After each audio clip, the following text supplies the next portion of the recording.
Os Mustangs selvagens são um símbolo de liberdade do oeste americano, a personificação do espírito da fronteira, da natureza selvagem e da força. Mas por trás da imagem romântica, esconde-se uma realidade preocupante. Hoje, esses animais se tornaram um fardo para o Estado e um alvo de extermínio sistemático. Outrora, os Mustangs pastavam livremente em milhões de acres de pradarias. No entanto, com a expansão da pecuária, começou um conflito de interesses. Os fazendeiros e rancheiros afirmam que os cavalos destroem as pastagens destinadas ao gado doméstico. Isso levou ao surgimento do Programa de Controle Populacional coordenado pelo Bureau de Gestão de Terras, BLM. Em vez de proteção, como se poderia esperar, os cavalos selvagens estão cada vez mais sujeitos a métodos cruéis. As operações de captura em massa, durante as quais os animais são reunidos por helicópteros, frequentemente resultam em ferimentos e mortes. Os Mustangs capturados são enviados para centros de contenção superlotados, onde passam toda a vida em espaços confinados. Mas isso ainda não é o pior desfecho. Alguns programas, embora oficialmente neguem isso, permitem a transferência de animais para as chamadas adoções, que muitas vezes escondem a subsequente revenda dos cavalos para abate. Sim, a América, onde a carne de cavalo é proibida para consumo, ainda encontra uma maneira de lucrar enviando esses animais para o exterior. A lógica financeira é simples. Manter um cavalo vivo é caro, removê-lo da terra e vendê-lo para processamento é mais lucrativo. A natureza enfrenta a economia e, como sempre, a última vence. Mas os Mustangs são apenas o começo. Em alguns casos, a América não luta apenas contra símbolos de liberdade, mas contra verdadeiras ondas de invasão peluda, que assumiram proporções ameaçadoras. Parece uma paródia, mas é a realidade. Ao longo da história dos Yasawa, os coelhos se transformaram várias vezes de adoráveis criaturas em uma catástrofe agrícola. Foi especialmente difícil para as regiões agrícolas do meio-oeste, onde esses animais se reproduziam a uma velocidade anormal. O caso mais famoso de destruição em massa ocorreu no início do século XX, quando os fazendeiros reclamavam que os coelhos estavam comendo tudo, incluindo a casca das árvores. As autoridades federais então lançaram operações em larga escala para exterminá-los. Foram usadas iscas envenenadas, armadilhas, gases tóxicos e até mesmo o abate direto dos animais.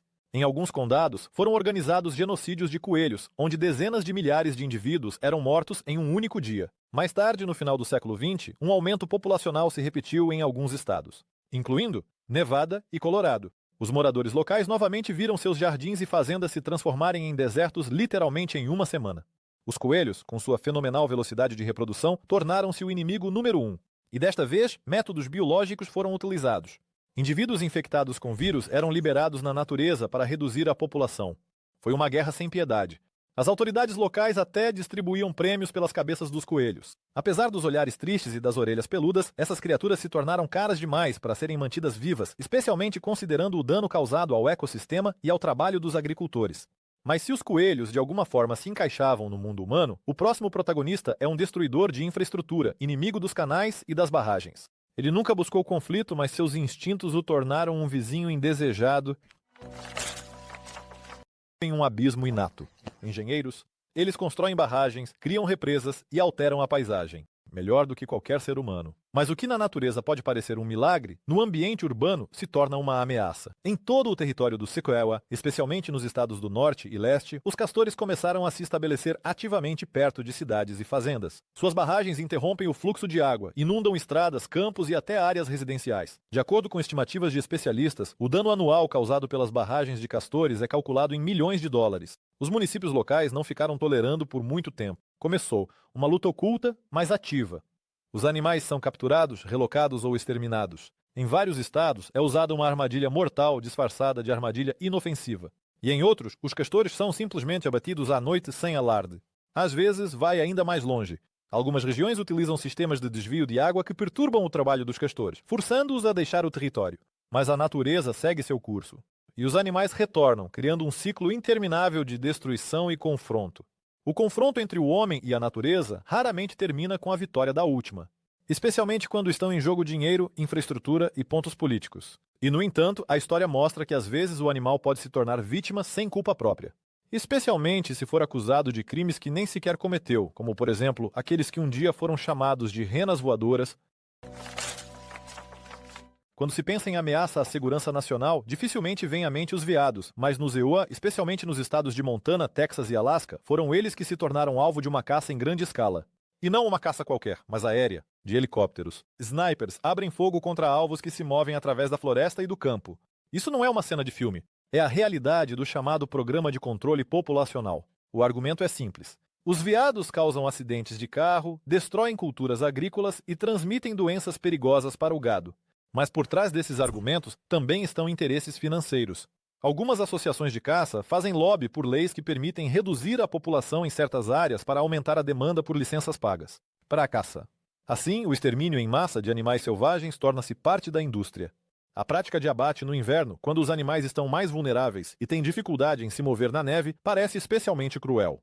Em uma única temporada, milhares de indivíduos podem ser exterminados, mas a opinião pública muitas vezes não está ciente da escala, pois tudo acontece em regiões remotas. Às vezes, parece que o problema está nos próprios animais, mas e se a culpa for do hábito humano de buscar conforto e dinheiro? Talvez isso explique por que até mesmo pássaros urbanos comuns de repente se tornam persona non grata. Pombos nas cidades americanas não são apenas um pano de fundo para cafés de rua e parques. Para as autoridades de Nova York, Chicago, São Francisco e dezenas de outras metrópoles, eles são uma verdadeira dor de cabeça. Essas aves sujam os edifícios, espalham doenças, danificam monumentos históricos com seus excrementos ácidos e até ameaçam a segurança dos voos. Alguns especialistas os chamam de ratos voadores, destacando o quanto são indesejáveis no espaço urbano. Os métodos de combate a eles variam de inofensivos a chocantes. Em algumas áreas, utilizam géis especiais e ultrassom para espantar as aves. Em outras, misturam contraceptivos na comida deles. Mas há medidas mais radicais.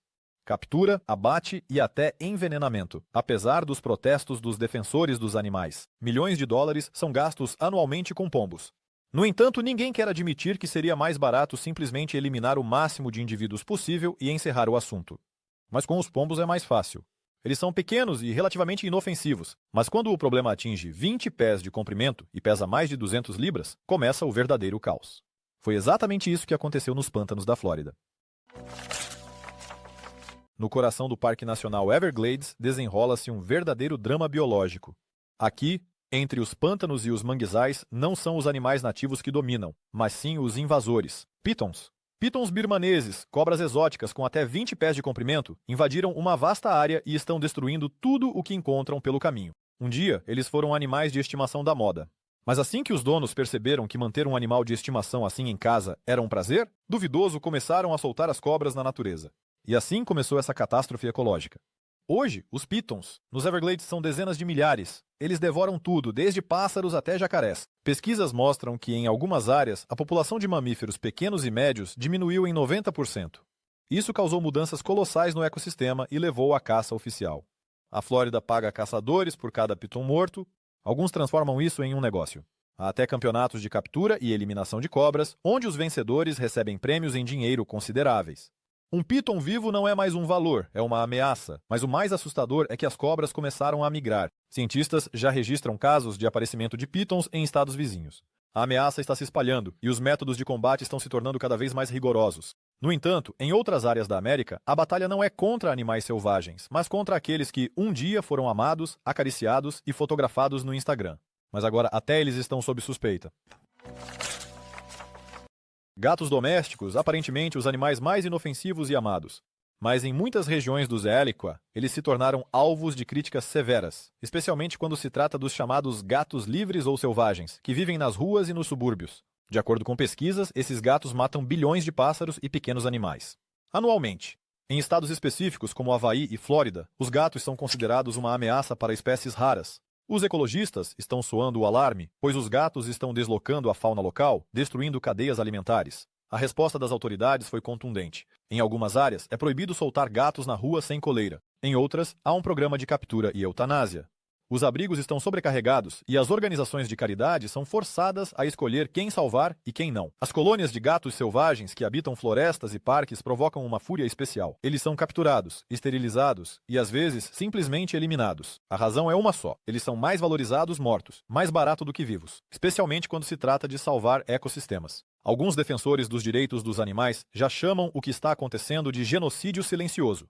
Mas a maioria dos americanos nem suspeita que fora de suas casas aconchegantes está se desenrolando uma guerra invisível contra predadores domésticos. Enquanto isso, em outra parte do país, criaturas que geralmente não são consideradas inimigas estão na mira. Quem poderia imaginar que uma vaca poderia se tornar um alvo? As Ilhas Havaianas, com suas montanhas verdes e florestas tropicais, parecem um paraíso, mas mesmo aqui, a natureza enfrenta as decisões humanas. Uma das vítimas mais inesperadas são as vacas selvagens, que se sentem à vontade nas ilhas de Maui e Havaí. Esses animais são descendentes de rebanhos domésticos que um dia escaparam ou foram soltos. Décadas depois, eles se transformaram em rebanhos completamente selvagens que destroem plantas raras, degradam o solo e causam erosão nas encostas. As autoridades locais consideraram a situação crítica. Começaram as operações aéreas. Atiram nas vacas a partir de helicópteros. Às vezes, até usam câmeras térmicas para localizar os animais entre a vegetação. Matar uma vaca significa salvar hectares de flora rara. Animais que no continente americano simbolizam o trabalho agrícola e a alimentação, no Havaí, tornaram-se inimigos número 1. Sua carne não é utilizada. Eles são simplesmente eliminados e deixados nas montanhas para não gastar recursos com descarte. Alguns moradores locais protestam, outros aprovam, mas de qualquer forma, essa história mostra mais uma vez que o status de um animal pode mudar dependendo da geografia, política e economia. E se a isso adicionarmos medo, mitos e jogo político, surgem histórias em que o governo se coloca em uma situação complicada, especialmente quando se trata de predadores que antes eram protegidos por ele. O lobo é um dos símbolos mais contraditórios da natureza americana. Ele é ora celebrado como um predador majestoso, ora demonizado como um assassino impiedoso de gado. Mas a realidade é ainda mais complexa. O governo do Snaiba há décadas ora protege e ora extermina esses animais dependendo da conveniência política. Nos anos 90, foi iniciado um programa de reintrodução do lobo cinzento, especialmente no Parque Nacional de Yellowstone. Os ecologistas ficaram felizes, a população crescia. O equilíbrio natural estava sendo restaurado. Mas assim que os lobos saíram dos limites do parque e começaram a atacar o gado, tudo mudou. Os fazendeiros exigiram ação. Sob pressão dos lobbies agrícolas, as autoridades começaram a permitir a caça aos lobos. Às vezes, até incentivando. Em alguns estados, é permitido matar lobos à primeira ameaça. Em outros, são emitidas licenças para controle populacional. O paradoxo é que o governo gasta milhões na conservação da espécie e, ao mesmo tempo, milhões na sua eliminação. Oficialmente, fala-se em equilíbrio, mas de fato o lobo vive enquanto não atrapalha o dinheiro. A ironia é que o lobo pode ser exterminado em poucas temporadas. Mas as pessoas continuam a brincar de conservação da natureza sem perceber como matam aquilo que tentavam preservar. O próximo candidato à extinção não tem defensores tão vocais.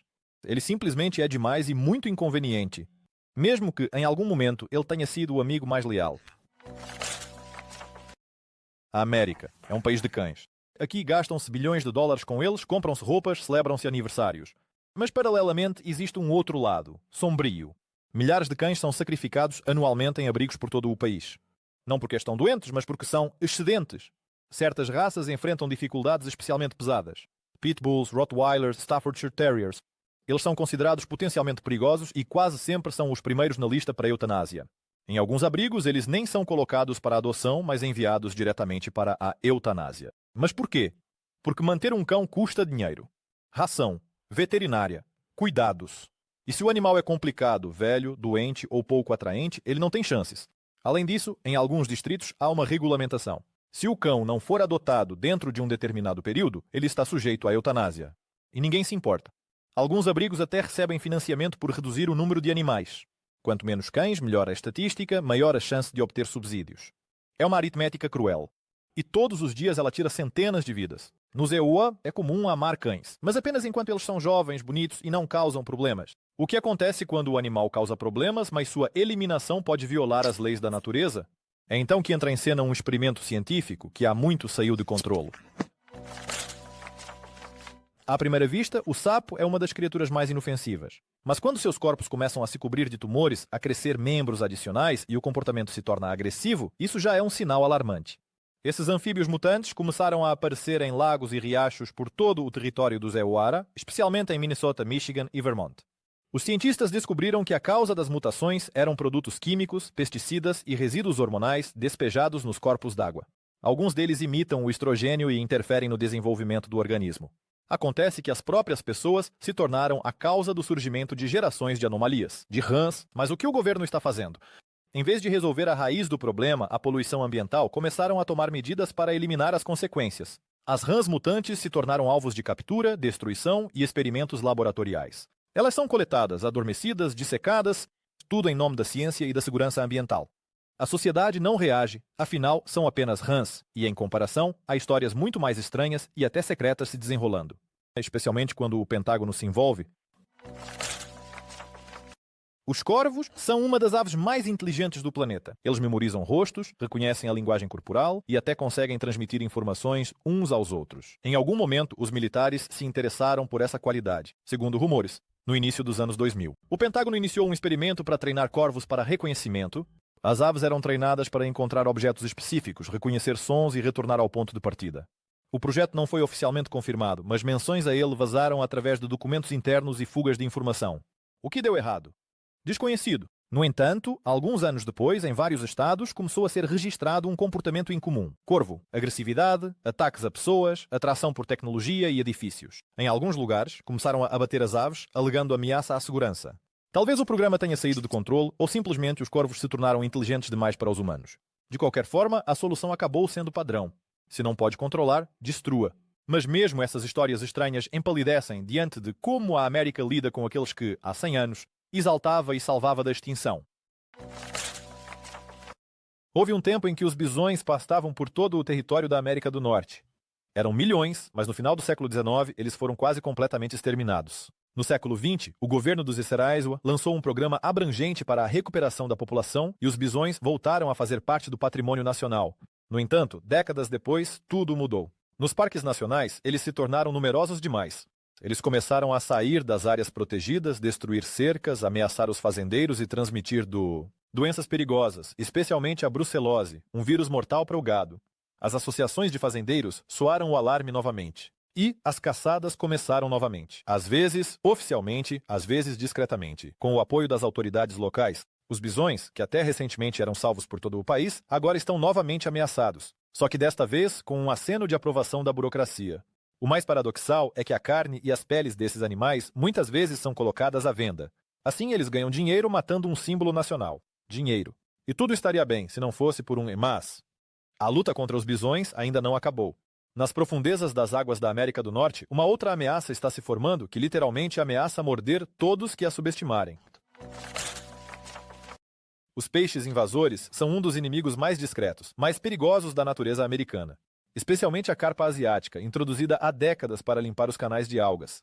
Os peixes escaparam e começaram a encher os rios, destruindo espécies locais, desequilibrando ecossistemas e ameaçando a indústria pesqueira. Nos grandes lagos, uma verdadeira guerra está em andamento.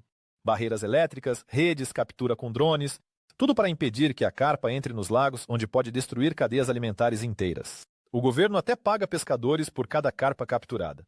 Em algumas áreas, surgiram empresas privadas que lucram com a destruição desses seres. Alguns fazem ração para animais, outros fertilizantes. Mas o objetivo principal é matar o máximo possível, o mais rápido possível. Irônico que esses peixes, um dia, foram a solução. E agora são uma ameaça, cara. No entanto, é essa história que nos leva ao final, onde se revela a verdadeira essência de todas essas mortes. Quando você olha para todas essas histórias, de mustangs a peixes, surge uma pergunta lógica. Por quê? A resposta é simples. Por trás de cada morte, de cada programa de controle populacional, de cada tiro de helicóptero, há dinheiro. Os animais se tornam números nos relatórios. Seu valor em vida são despesas. Sua morte, lucro. De subsídios governamentais a contratos de descarte, da extração de carne a licenças de abate. A indústria da destruição é enorme e quase invisível. Embora na superfície isso seja sempre explicado pela ecologia, proteção das pessoas, combate à invasão, sob essa camada, sempre se escondem interesses de negócios e burocracia. Na América, como em qualquer lugar, morto é mais barato. Então, da próxima vez que você vir um cavalinho fofo em um anúncio ou um gato na janela, lembre-se, se eles de repente se tornarem muito incômodos, eles serão removidos, silenciosamente, rapidamente e, como sempre, de forma calculada.